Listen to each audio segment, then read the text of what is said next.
Hey there, welcome to the channel. If you're looking for the perfect way to unwind and drift off to sleep, you're in the right place. Tonight, we've got a whole hour of some of the most interesting and emotional Reddit stories from crazy family. Dramas to heartwarming moments to help you relax and escape the day. So get comfortable, let go of your worries, and let these stories carry you into a peaceful sleep.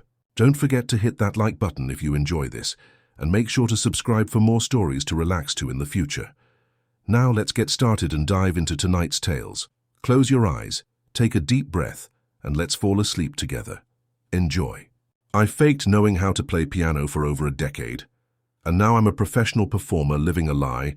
I guess the confession isn't that I faked it. It's that I kept faking it, that it worked, that I'm still doing it. It started when I was 17. There was this girl, Elena. She was tall, quiet, the kind of quiet that made you want to fill the space with something beautiful. I was hopelessly in love with her in that way you only are when you're a teenager, completely irrational, totally consumed. She played piano like she was born doing it, and I once heard her say she liked guys who were musical. That was enough, at Eve. The time I had no musical talent, not even a little. Couldn't read sheet music, didn't know a C major from a doorbell chime. But I was good at something else, watching, mimicking, memorizing patterns. It's how I got through school with half the effort. I wasn't brilliant, I just noticed things.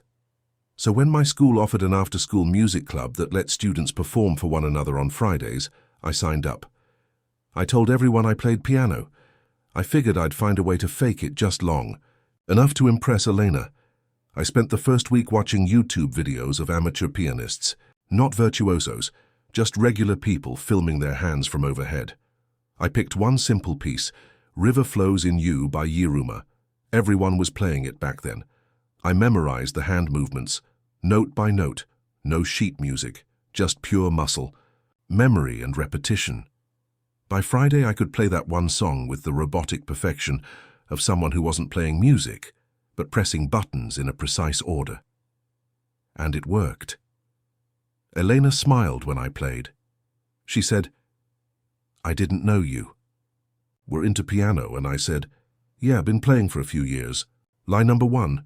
I never expected it to go further, but after that performance, people kept asking me to play again, so I learned more pieces. Still the same method, watch, mimic, memorize.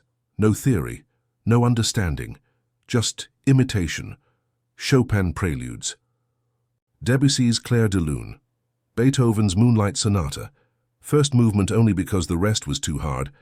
By senior year, I had a whole repertoire of songs I could play, and I'd become really good at pretending I understood what I was doing. I'd nod thoughtfully when people talked about keys and phrasing. I'd squint at sheet music as if I was sight reading, even though I was just making sure I didn't sit at the wrong end of the keyboard. The more I lied, the more opportunities opened up. I played at school events, small weddings, once a funeral. Each time the same process, find a version of the song with clear video, copy the movements, fake the emotion. Then came college. I didn't go to a conservatory or anything, just a liberal arts school with a decent music program. But somehow word got around that I was the piano guy. People started calling me that. "Hey, you know piano guy?" It stuck. I didn't major in music, I was too scared I'd be exposed. But I played at dorm events, at open mics, at gallery openings in town. People loved it, and I kept adding songs to my internal jukebox. I got better at pretending. I learned how to mess up on purpose sometimes so it looked human. I learned what facial expressions made me seem like I was feeling the music. I dated a girl in college who was a real musician. She asked once if I could accompany her on a piece she was working on. I panicked. I told her I had performance anxiety when it came to collaborating, that I could only play solo. She bought it. We broke up a few months later, unrelated. Reasons. I breathed a little easier. After college, I thought the lie would fade, that it was a teenage phase, a college gimmick. But I missed it. I missed the attention, the weird high of pulling it off. So I leaned in. I moved to a city. Found a job doing marketing for a non-profit. Nothing to do with music. But I found a little cocktail bar downtown that had an old baby grand piano and hosted live music on Thursdays. One night, I asked if I could play. Just one song. The owner said sure. I played Comptine d'un autre été from the Amélie soundtrack. Another piece I knew by hand memory. The crowd went quiet. A woman in the back cried. The bartender clapped like I'd performed surgery. They asked me to come back. I did. That was 8 years ago. Since then, I've become, well, not famous, but local famous. I'm a regular performer. I've done weddings, fundraisers, charity galas. People book me months in advance. I've even done 2 short tours, one of them in Europe. I have an agent now, a website, an Instagram with 60K followers. I'm the emotional pianist. That's what people call me. I didn't choose the name. Someone wrote it in a review once and it stuck. I still don't know how to read music. Not really. I can fake it a little now. I know what middle C looks like. I know what a sharp means. But if you gave me a sheet of unfamiliar music and asked me to play it, I'd freeze. My mind goes blank. All I can do is mimic. Everything I play is from memory.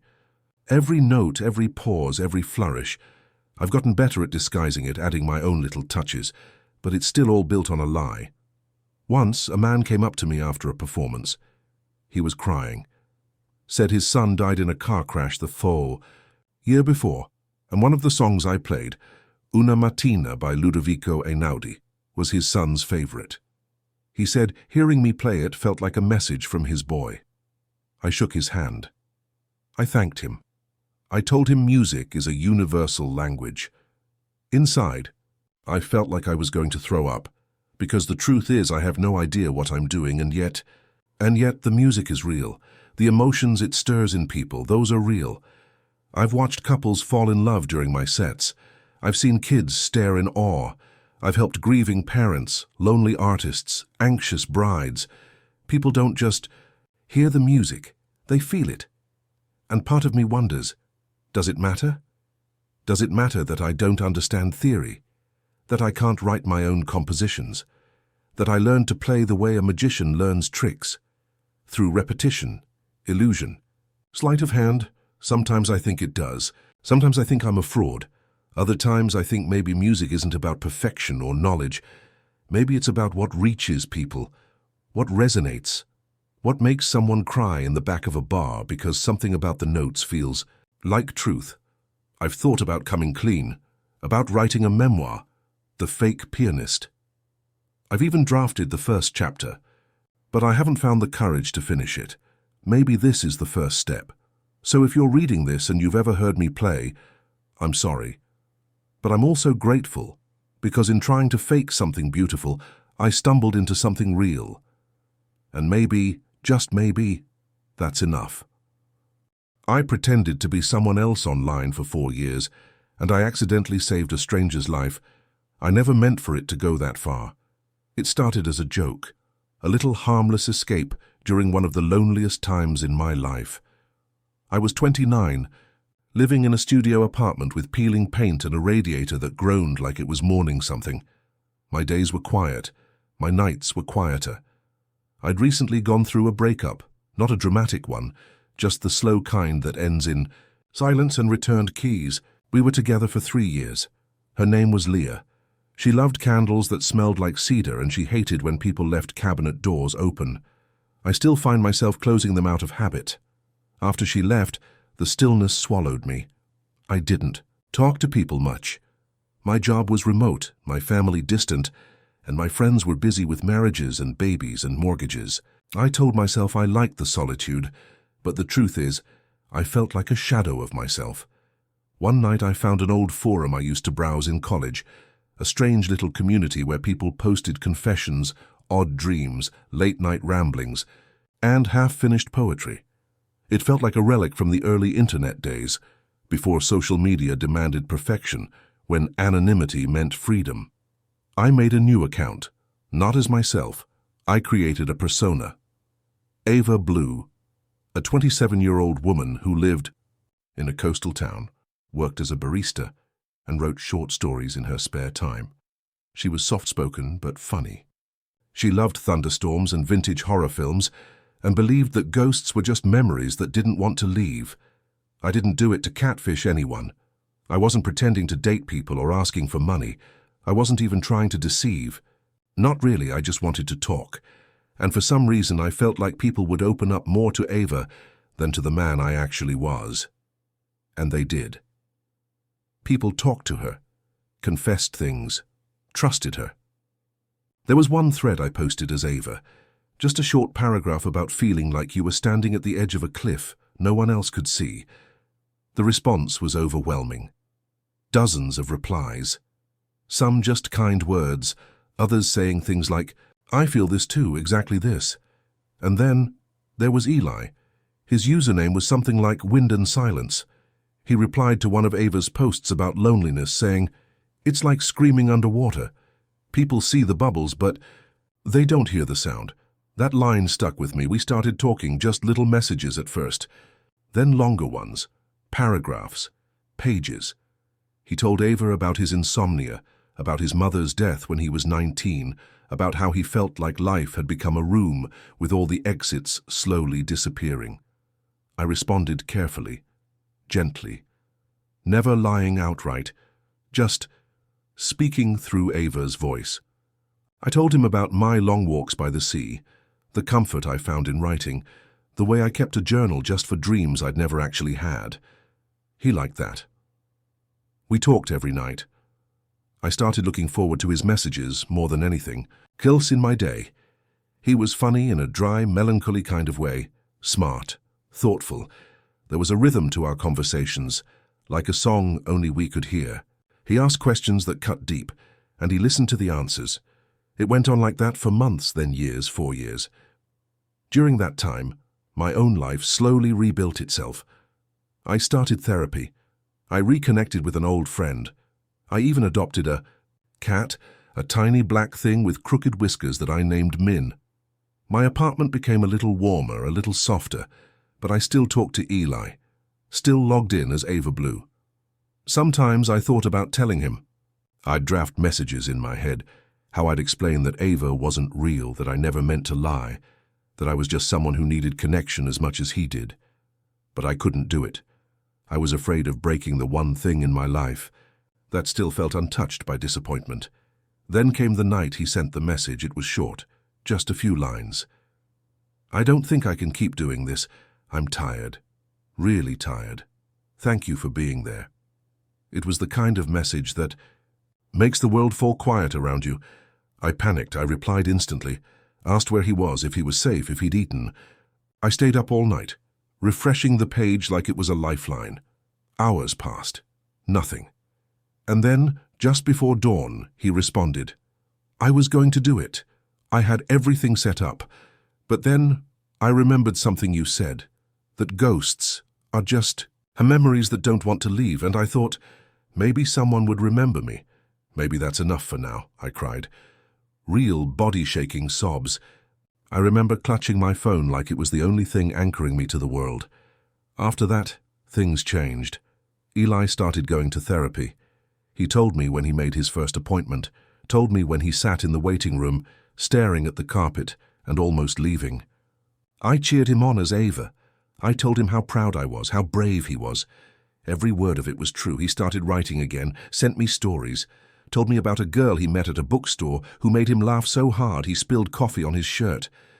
I celebrated his milestones, mourned his setbacks, watched him build a life. And then, one day, he messaged, "Hey, can I ask you something weird? Are you real?" My stomach dropped. I froze. He followed it up with, "I mean, I know you're real, but is Ava?" I didn't answer. I logged off. Stayed away for 2 weeks. The guilt churned in me like a storm. I felt sick. I thought about deleting the account, disappearing, letting Ava fade. But I didn't. I logged back in and wrote him the truth. All of it. How Ava was never meant to be a person, just a voice I used when I didn't know how to be myself. How I never meant to lie. How I never expected him. How much he'd come to mean to me. I hit send and I waited. He didn't reply that night. The next day he did. "You saved my life. I don't care who you are. Thank you. That was 2 years ago. We still talk. Not every day now, but sometimes. He knows my real name. I know his. He's engaged now. To the girl from the bookstore. They have a dog named Jupiter and an apartment full of bookshelves. He says they're thinking about getting married by the ocean. I'm still single, still figuring things out, but I'm okay. I deleted the Ava Blue account a few months ago. Before I did, I printed out all the messages, over 2,000 pages. I keep them in a box in my closet. Sometimes I read through them when I need to remember that we're capable of more kindness than we give ourselves credit for. So here's my confession. I pretended to be someone else online for 4 years. I created a voice that wasn't mine. And somehow in doing so I found the truest parts of myself. I helped someone, he helped me. And that connection, that strange, fragile, beautiful thread, it saved us both. Thank you for reading. I lived in my car for 8 months and no one in my life knows. Not even my wife. I think this is the first time I've ever put this into words. And even now I don't know if I'm ready to say it out loud. But there's something about this anonymous little corner of the internet that makes it easier to confess. This story isn't tragic. It's not about hitting rock bottom in the way people expect. No drug problems, no crime, no dramatic event. It was quieter than that, softer, like falling asleep in a chair and waking up 3 hours later, wondering how time passed you by. It started a long time ago, before I ever met my wife. I was 26, and I had just quit a job that was slowly killing me. I was working in tech, nothing glamorous, mostly just back-end stuff for a company that couldn't decide if it wanted to be a startup or a sweatshop. I spent 10 hours a day in a cubicle, coding things I didn't believe in, surrounded by people who either wanted to get rich or get out. I was neither. I just wanted to breathe.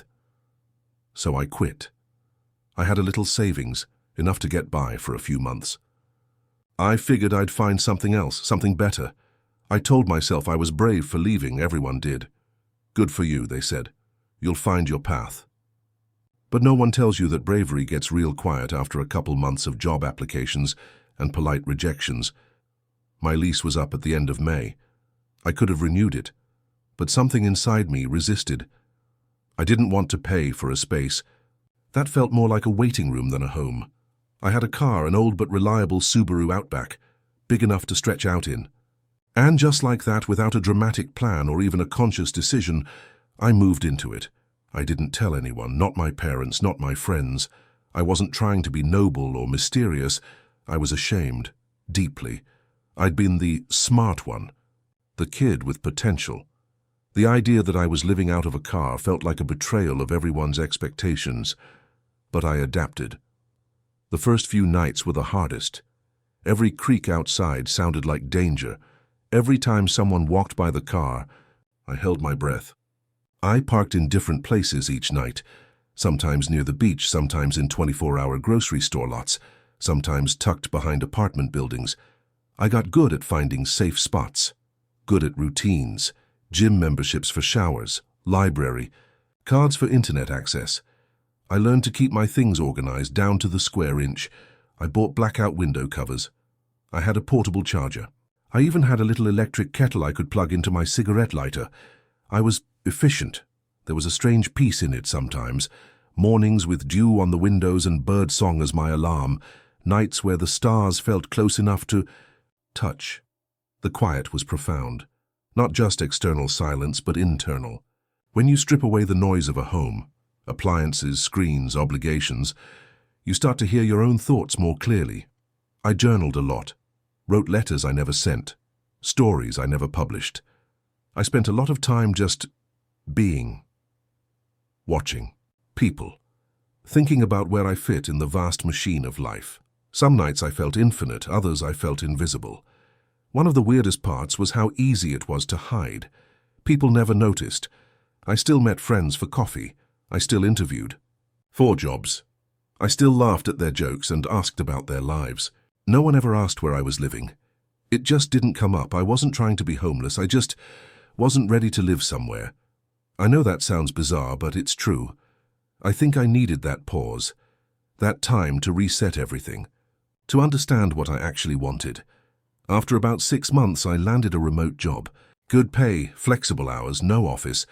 I kept living in the car for another 2 months after that, not because I had to, but because I wasn't sure how to return to the world. Eventually, I found a small studio apartment near the coast. Nothing fancy. Just a space with a bed and a desk and a window with a view of a tree that changed with the seasons. It felt like enough. That was over a decade ago. Since then, my life has completely transformed. I met my wife 4 years after that. We now live in a little house together. We have a dog, a shelf full of books, a garden with tomatoes that never ripen at the same time. It's good, it's real. But here's the part I've never told her. She doesn't know I lived in my car. She knows I struggled vaguely. She knows there was a rough patch before I got my job. But not the details. Not the nights I parked behind churches. Not the times I cried in silence watching people walk into warm homes. Not the mornings I woke up with frost on the inside of the windows. I don't know why I've never told her. Maybe I don't want her to see me as fragile. Maybe I'm afraid it'll make her look at me differently, like she's married to someone she didn't fully know. Or maybe it's just mine. That time in the car, it wasn't glamorous, it wasn't inspirational, but it was real. It taught me how much a person can carry. It taught me how little we really need. It taught me that sometimes breaking away from everything is the only way to come back whole. I still keep a small box in the garage.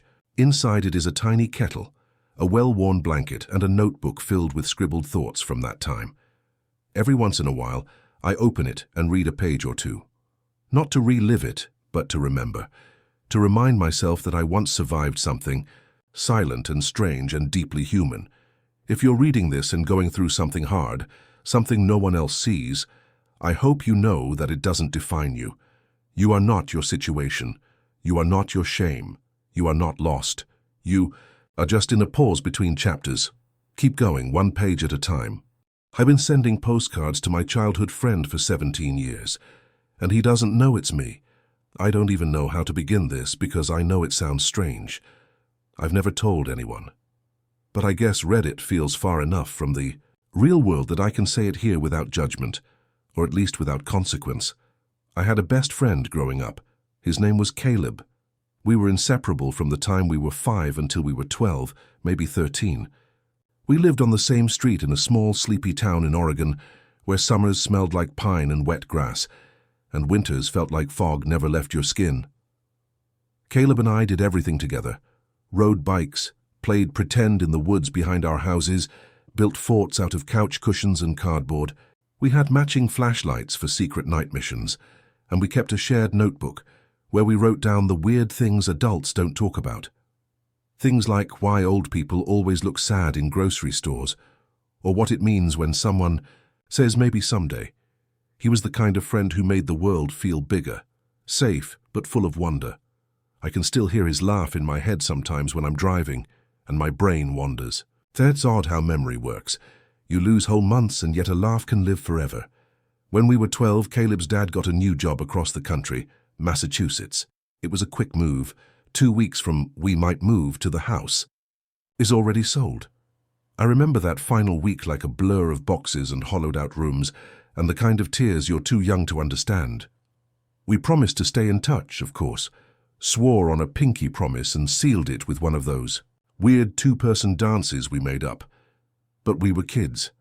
Life doesn't wait for childhood promises. After he left, I wrote letters for maybe a month. He wrote back a couple times, but it faded. Maybe his new life was louder than ours ever was, or maybe distance does something to time. I don't know. I just remember feeling like I'd lost a piece of the map. Here's the part that's hard to explain. When I was 15, I went to the local antique shop with my mom one Saturday.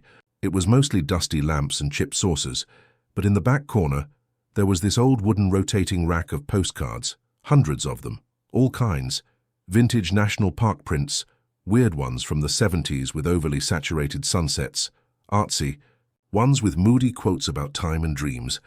I bought 5 that day. No real reason. I just liked them. That night I stared at the stack and thought of Caleb. Thought of the way he used to talk about wanting to see everything, like he couldn't wait to grow up and run off to every corner of the world. He'd once told me he was going to live in a lighthouse just so he could watch storms roll in. So I wrote him a postcard, just one. It said something like, "Saw this and thought of you. Hope your storms are the good kind." No name, no return address. I sent it to the last address I had for him, I didn't expect anything to come of it. I didn't even know if he still lived there. But the next month, I found myself at that same antique shop again. Bought more postcards, sent another, then another, always unsigned. At first I told myself I was just being poetic, that maybe it was like tossing messages in bottles out to sea, something romantic about it, even if it didn't mean anything, but it didn't stop. For 17 years, I've sent him postcards from all over, some from where I actually traveled, some just ones I bought because they looked interesting. I've mailed them from small towns, big cities, airports, gas stations. Some were simple, just a sentence or two. Some were long, rambling reflections about life or dreams, or how weird it is that vending machines always skip the best snacks. Some were written like I was a stranger passing through, others like I was a memory trying to whisper through paper. I never signed them. Not once. That was the rule I made with myself. Sometimes I'd write about something we used to talk about as kids, fishing in the little creek that ran behind our houses, or the time we swore we saw a ghost in the abandoned train car in the woods. Other times I'd talk about things I was struggling with, feeling stuck, getting older, wondering if I'd made the right choices. He never responded. Of course, he wouldn't. There was no return address, no name. But every year I checked. His parents still lived at that address for a while, and then I found out he'd moved out on his own to a nearby town. I found his new address. I kept sending the postcards. Once I saw a photo of him on Facebook, through a friend of a friend. He looked older, obviously, but he was smiling. He had a dog. Something about seeing him like that, alive and seemingly happy, made me cry in a way I hadn't expected. Like letting out a breath I didn't know I'd been holding for years. I've never had the courage to reach out directly. I don't know why. I think I'm afraid that if I do, the magic will break, or worse, he won't remember me. Or he'll remember me differently than I remember him. But in some small way I like to think I've been a companion in the background of his life, that maybe he has a box somewhere full of mysterious postcards from someone he never could quite figure out. Maybe he thought they were random, maybe he thought they were weird, maybe he never gave them much thought, or maybe they meant something. Maybe they came on the right days, the heavy days, the days he needed to remember he wasn't alone in the world. I still send them, one every month, without fail. Even now. Last week I found a new postcard in a bookstore in Vermont while visiting my sister. It had a watercolor painting of a fox looking up at the stars. On the back I wrote, "I hope the sky still surprises you sometimes." And I dropped it in the mail like I've done hundreds of times before. I don't know how long I'll keep doing this. Maybe forever. Maybe one day I'll stop and he'll notice, or maybe he won't. Maybe it'll just be a quiet thing that fades into his memory like so many things do. But tonight, as I sit here with the window cracked open and the cool spring breeze slipping in, I feel a kind of stillness. The good kind. The kind that comes from letting go of words you've been carrying too long. So here it is, internet strangers. I've been sending anonymous postcards to my childhood best friend for 17 years, and somehow it makes the world feel a little less lonely. Thanks for listening.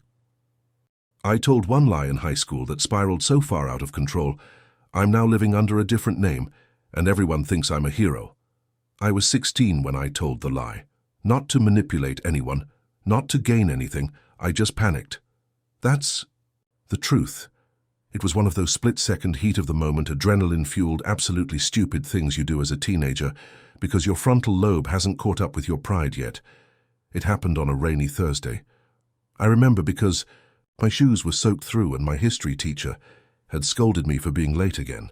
My school had this gravel parking lot next to the gym, and most of the juniors parked there because it was technically off campus and didn't require a permit. I'd just finished practice for our mock trial team. Nerdy, I know, but I was decent at it and was headed out when I saw the smoke. It was coming from behind the gym, thin grey tendrils curling into the sky. At first I thought it was a barbecue or something, but then I heard a shout. A real shout. Panicked. Scared. I ran toward it and saw a dumpster on fire. Someone had apparently thrown out a container of chemicals from the science wing, improperly disposed, obviously, and the thing had ignited. Flames were licking up the side of the building. Someone had already called 911, and a few teachers were running over with fire extinguishers.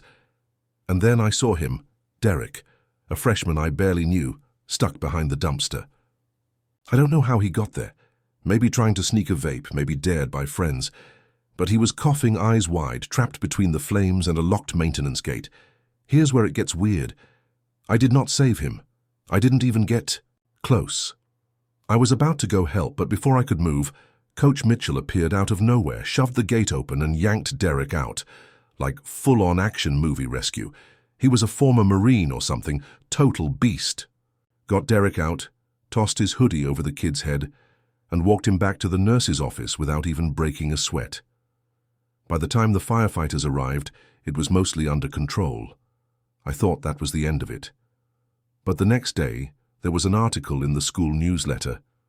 I was skimming it during second period when I saw my name. Local student rushes to rescue freshman from blaze. My jaw dropped. Turns out someone saw me running toward the fire and thought I'd pulled Derek out. The rumor caught like wildfire. Someone, probably mentioned my name, someone else exaggerated it, and suddenly I was a hero. The article quoted a student, I still don't know who, saying they saw me kick open the gate and drag the kid out myself. Coach Mitchell? Never said a word. When asked, he apparently shrugged and said, I just helped where I could, so I had a choice. Correct the story, or say nothing. I said nothing. I told myself I'd fix it, that I'd clarify it after the buzz died down, but then someone started a GoFundMe in my name to buy me a thank you gift. I tried to stop it, but people were so proud of me. My mom cried. She said she always knew I had a brave heart. I didn't have the courage to correct her. The principal gave me a plaque. Local news picked it up. 16-year-old hero saves peer from blaze. I was interviewed. I repeated vague lines like, it all happened so fast, and I just did what anyone would have done. I hated every second of it, but I didn't stop it. And then the lie grew roots. It became part of my identity. Colleges mentioned it in acceptance letters. One even offered a scholarship based on community leadership. I felt like vomiting every time someone brought it up. But I kept smiling, nodding, thanking them. Years passed. I went to college. In another state. Tried to reinvent myself. But somehow that story followed me. One of my professors mentioned it after finding the article online. A campus publication wrote a profile on freshman who risked his life at 16. I played it. Off with humility. Just lucky to be in the right place at the right time. At 22, I got a job at a non-profit. I didn't include the fire story on my resume, but someone Googled me. They loved it. Asked if I'd consider being the face of their community outreach. Next thing I knew, I was doing speaking gigs, talking about courage, resilience, making split-second decisions. It was so ironic I could barely breathe through the guilt. Every time I talked about that day, I could feel my heart thudding, like it wanted out of my chest. But the audience? They ate it up. People hugged me. Grown men cried. I felt like a fraud. Like a monster. I started drinking, not heavily, just enough to make the buzzing stop. I stopped dating seriously. Couldn't bring myself to let anyone get too close. What would they think if they knew? At 27, I met someone. Her name was Kyra. She worked in city planning, smart, sarcastic, allergic to pretension. She liked that I was grounded, said I was one of the most honest people she knew. We moved in together after a year. I told her everything, except that. Every time I tried, the words locked in my throat. She told her parents I was a hero. Her dad introduced me at their anniversary party by retelling the story. I stood there, drink in hand, smiling like my soul wasn't shriveling inside. And then came the worst part. One of my co-workers nominated me for a National Civic Bravery Award. I begged them to withdraw it. They wouldn't. I was flown to DC for a gala, given a silver medallion. There were cameras, interviews, kids shaking my hand. I felt like a wax statue version of myself, shiny, hollow, and fake. That night I broke down, told Kira everything, the real story, the truth. She left, said she couldn't look at me the same, said trust was everything. She didn't yell, didn't throw things, she just cried, quiet, steady tears. Then she packed a bag and walked out. She never came back. After that, I spiraled. Quit my job, moved to a new city, legally changed my name, not drastically, just enough to shed the Google results. I work at a bookstore now. I don't talk about my past. I live small, quiet, alone. Sometimes I see articles about other heroes and wonder if any of them are hiding what I'm hiding, if anyone else has built a life on the bones of one bad decision. Sometimes I dream of the fire, but in the dream, I am the one who saves the kid. I kick the gate open. I pull him out. I do the right thing, and sometimes, in the dream, I turn away. Still have the plaque. It's in a box in my closet, wrapped in a sweatshirt. I haven't looked at it in years, so here it is. My confession. I'm not a hero, I never was. I'm just a kid who made a mistake, then kept making it, until it became a myth that ruined everything real in my life. But writing this, it helps. Maybe someday I'll find the courage to tell the world. Until then, I'll keep trying to live an honest life, even if it's built on a lie I can never fully take back. I've spent my entire adult life pretending to be someone I'm not. Because I was too scared to correct a mix-up when I was 19, I never intended to steal someone's identity. It started with a letter. I was 19 years old, broke, sleeping on the stained couch in my cousin's trailer outside Phoenix. My mom had just passed away unexpectedly, stroke in her sleep, gone before I could say goodbye. We hadn't spoken in months. I'd dropped out of community college halfway through the semester, and she said I needed to grow up and find a spine. I didn't take that well. I spent most of that year working odd jobs, couch surfing, and avoiding any kind of stability. I was at my lowest point when the letter came. It was addressed to a guy named Daniel Grayson, but it had my birthday, my rough age. It came to my cousin's trailer, which was weird. I opened it, thinking it might be some kind of mix-up. It was from a scholarship committee, a full ride, some obscure grant foundation for the children of veterans. My dad had been a mechanic. I never knew why that letter came to that place, but it was real, and it was for someone who didn't exist, at least not there, Daniel Grayson. I looked him up. No local records, no social security match. My cousin had never heard of him. We asked the post office. They couldn't trace where the form had originated. It was like a ghost application. And then something happened. I sat on that couch holding the paper in my shaking hands, and I thought, what if I said I was him, not out loud, not at first, but just, what if? And I did. I took the letter. I followed up. I sent a response pretending to be Daniel Grayson. They wanted transcripts, proof of income, essays. I wrote everything from scratch, invented a childhood, said I'd moved around a lot, said I was homeschooled for stretches, I was careful, detailed. I gave them what they wanted, and they gave me a future. 4 weeks later, I had a plane ticket and a letter of admission to a small liberal arts college in Oregon. I told my cousin I'd found a gig on the coast and left. I had no phone, no forwarding address, just a duffel bag and the ID I used to board the flight. It was still mine, my real name. But when I got off that plane, I was Daniel. No one questioned it. I became someone new. College was a fever dream. Kept my head down. Studied hard. I was so afraid someone would figure it out every second of every day. I memorized my new life story like it was scripture, where I grew up. My parents, both deceased, easier that way. Favorite books. Hobbies. I even gave myself a fake allergy so I wouldn't slip up about meals with peanuts, but something strange happened. Over time, I got good at it. People liked Daniel. He was soft-spoken, smart, considerate.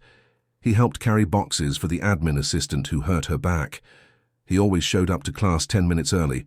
He tutored underclassmen. Professors adored him. For the first time in my life, I felt seen. The real me, the one I'd left behind in Arizona, was chaotic, scrappy, disappointing. But Daniel? Daniel was someone worth something, so I stayed him. After college, I didn't know what to do. My scholarship covered undergrad, but I'd built such a solid reputation that one of my professors helped me land a fellowship for grad school, another fully funded ride. In Boston, I said yes without hesitation. It felt like running towards safety. Over the years, I made Daniel real in more ways. I had a new social security number. I know that sounds impossible, but I applied for a replacement online with the new identity using a cleaned-up version of the documents I'd forged in college. My first job didn't do deep background checks. I got a driver's license, credit cards, an apartment. I built a life. Eventually, I became a professor, English literature. I published a few papers, gave lectures. I stayed quiet, always a little detached, but respected. I dated briefly, carefully. I never let it go too far, because there was always this thing between me and anyone who got close: the truth. I had built my entire existence on a lie. I kept meaning to undo it, to confess. I told myself I'd do it once I had money saved, then once I had tenure, then once I could afford a lawyer. But the deeper I got, the harder it was to dig out. And then, 10 years later, he showed up. The real Daniel Grayson. It was surreal. He emailed the university using his real name, claimed he'd been tracking his missing scholarship funds for over a decade. He included scanned documents, originals from his application, photos, IDs. His tone was polite, but firm. He didn't know who had taken his spot, just that someone had. The school called me into a meeting with HR and legal. I remember sitting in the chair, my hands ice cold, waiting for them to say my name, but they didn't. They'd done a search. According to their records, I was Daniel Grayson. They pulled up my ID, my transcripts, my student file. They told me a fraudster had used Grayson's name to apply to their program years ago, but that the real recipient had been me. Almost laughed. I felt dizzy, because I realized they thought he was the imposter. Somewhere along the way, I had overwritten his digital identity. The real Daniel had spent 10 years fighting for something that no longer existed. Their paper trail led to me.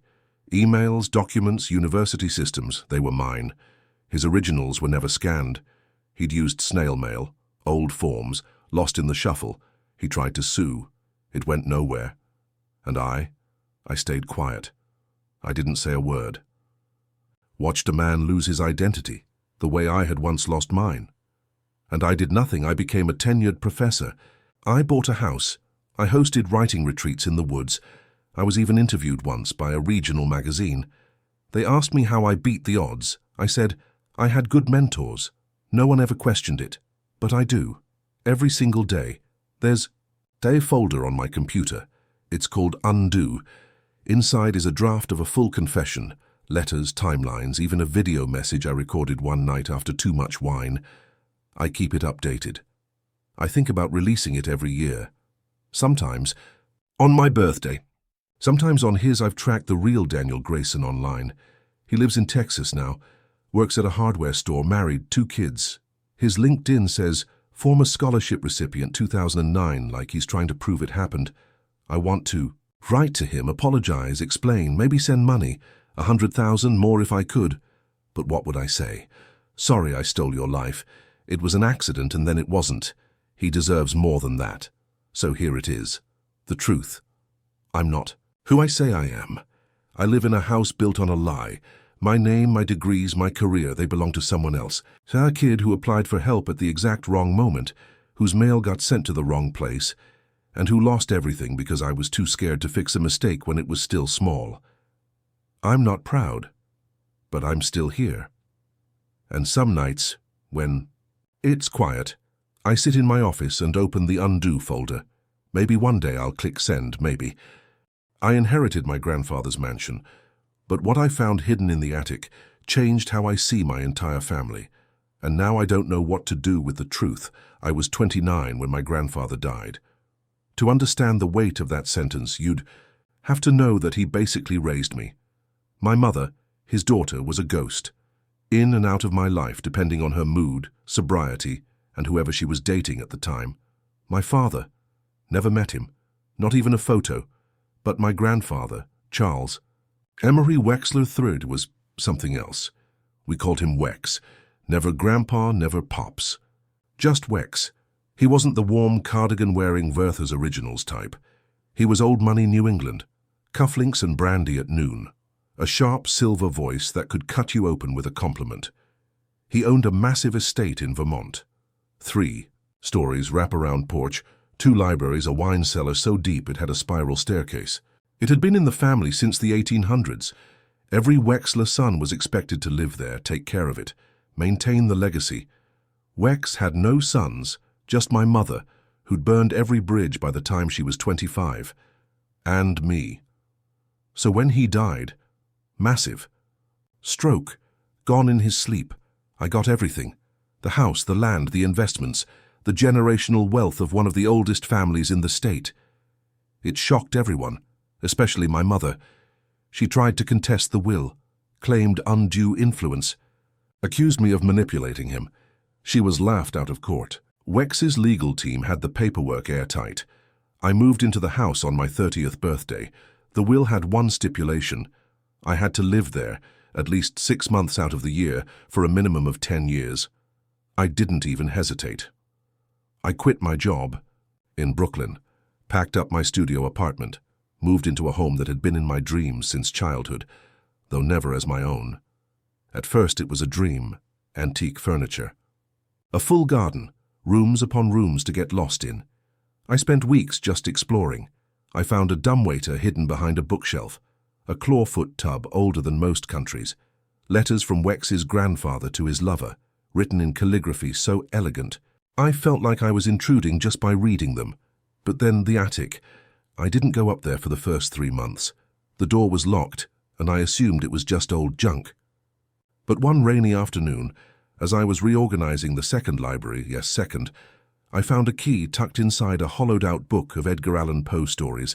The spine was loose. The title was The Telltale Heart. I took it as a sign. The key fit. Perfectly. The attic smelled like time. Dust, mothballs, something sour. I clicked on the ancient pull-chain light bulb and coughed as particles danced in the beam. It was cluttered. Boxes, trunks, old paintings, a rocking horse, a cradle. Stuff that looked Victorian. But in the far corner under a sheet was something out of place, a metal filing cabinet. Modern, not dusty, locked. But the key worked. Inside were folders. Thick, bound, some of them stuffed with photos, some stamped. Confidential. Some had dates going back to the 1940s. It didn't make sense. My grandfather would have been a child then. But when I started flipping through, I realized what I was looking at. Case files, dozens, hundreds, each with a name, a black and white photo, and a full psychological profile. I thought it was a joke, at first. Something for a novel, maybe. But the details were chilling.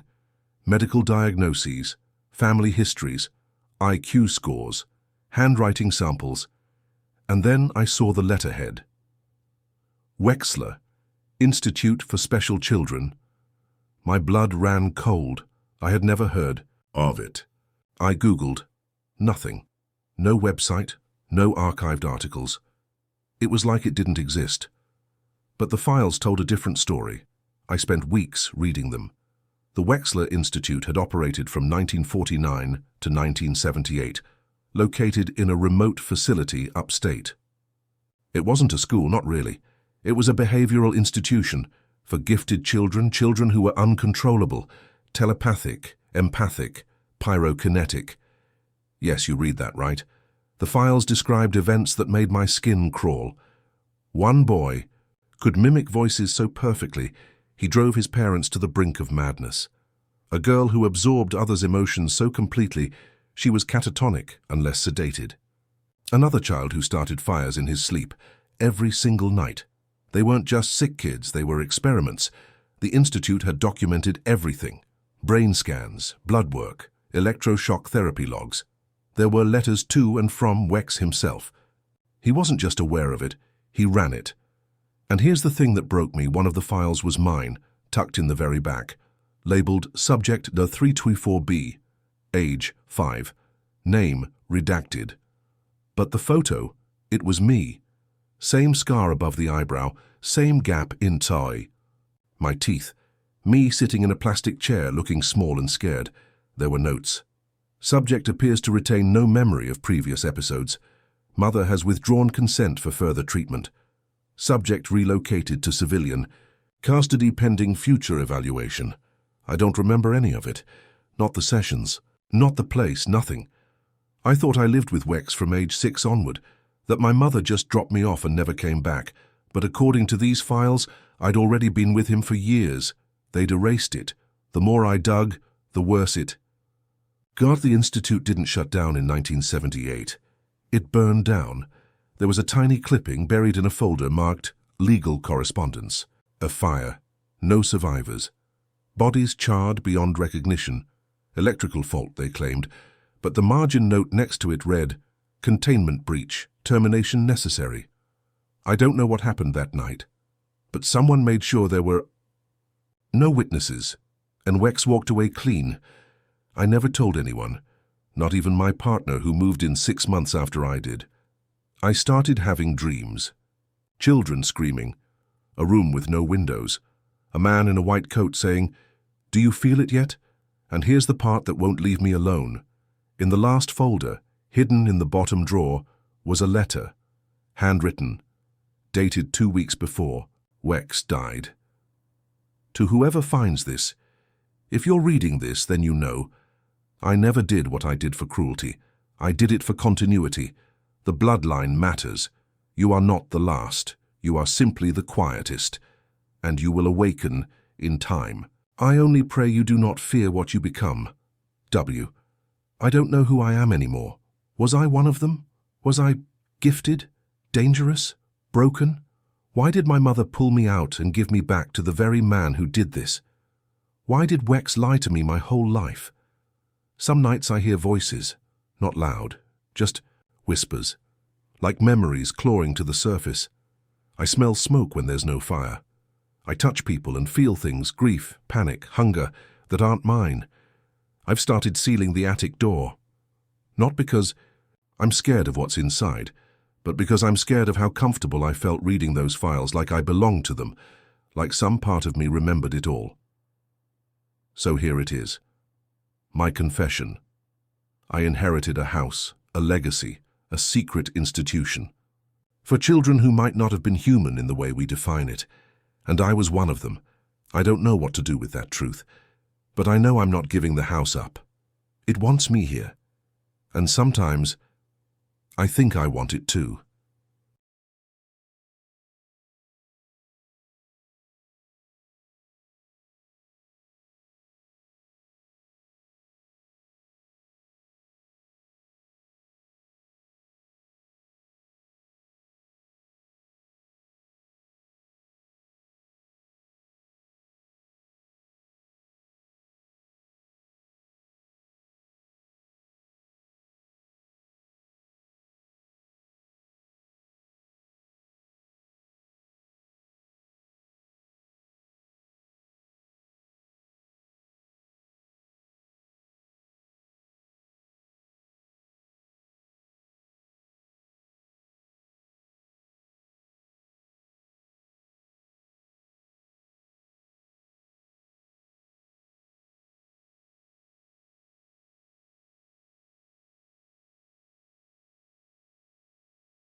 I betrayed my best friend for the man I loved, and now he's gone and I can't live with myself.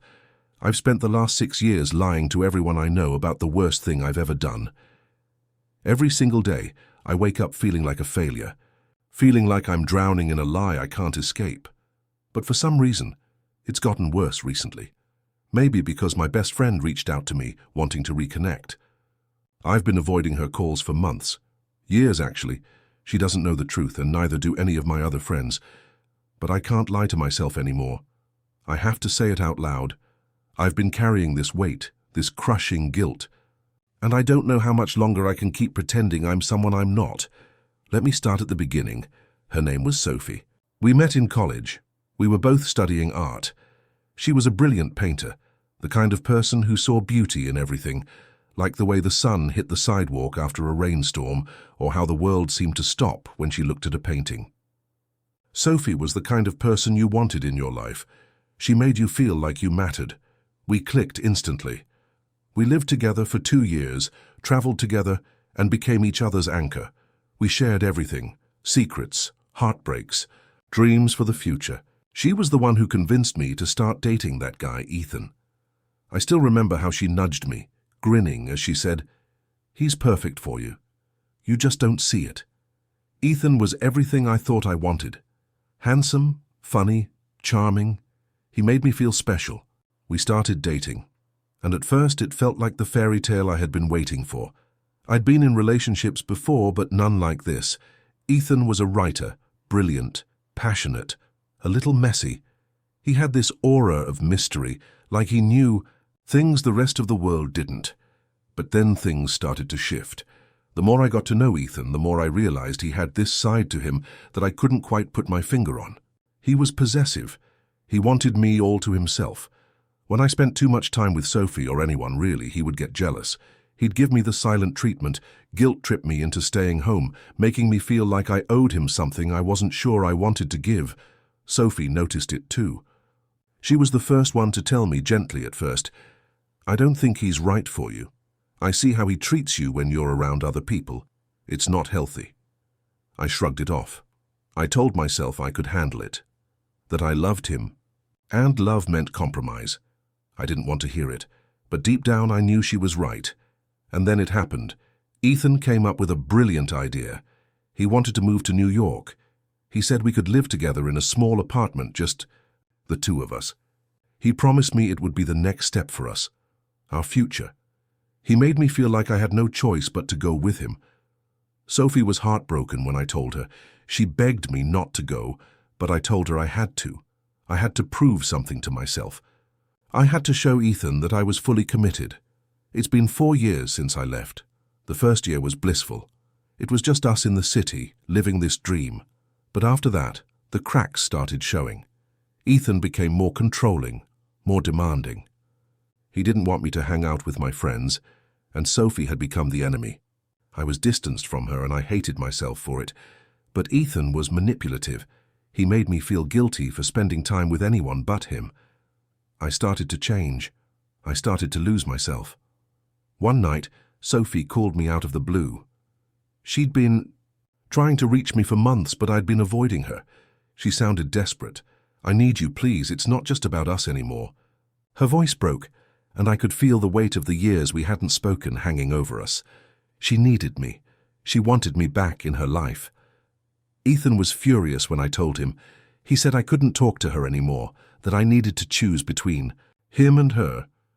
It was always an ultimatum with him, and I let him control me. I told Sophie I couldn't be there for her. I didn't want to lose Ethan. And then, something happened that changed everything. It was a month later. Sophie texted me. She had moved on, she was happy, she found someone new, and she was doing well. I felt a pang of guilt, but I was relieved. I thought, maybe this is for the best. But I didn't realize what she was really saying. She told me she was getting married. That night something inside me snapped. I remember sitting on the couch next to Ethan, staring at the phone in my hand. Sophie was getting married and I wasn't there. I wasn't there for her. I wasn't the person she had trusted with her heart, her secrets, her dreams. I called her. I told her I was happy for her. But the truth was, I wasn't. I was angry at myself, angry that I hadn't been the friend she needed. And I said something in that conversation that I can never take back. I told her I never wanted to see her again. Sophie cried. I could hear it in her voice. She asked me why. I don't know what came over me, but I said, "Because you're not part of my life anymore. I'm done. We're done." I hung up the phone. It's been 2 years since then. I haven't seen Sophie, haven't spoken to her since that night. And now, Ethan is gone. He died last year, a car accident. And suddenly, I'm left with nothing. No relationship, no career I'm proud of, no real friends except the ones who only know the version of me that I pretended to be. And the truth is, I've been alone this whole time. The person I thought was my soulmate was a stranger to me. The life I thought I was building was a lie. Ethan's death didn't bring me peace, didn't fix anything. It only left a void, a space where Sophie used to be, a space where my integrity used to be. Sophie reached out to me again, months after Ethan's death. She's still married, still thriving, but I can't bring myself to reach out to her. I know I've broken something inside her that can never be fixed. I betrayed my best friend for a man who never truly loved me. who only used me to fill his own emptiness. I don't deserve her forgiveness. I don't deserve anyone's forgiveness. But I can't live like this anymore. I wish I could go back and change it all. I wish I could say I was sorry for the way I treated her. But I can't. I can't take it back. So here I am, confessing it to strangers. Because maybe, just maybe, this is the only way I can begin to forgive myself.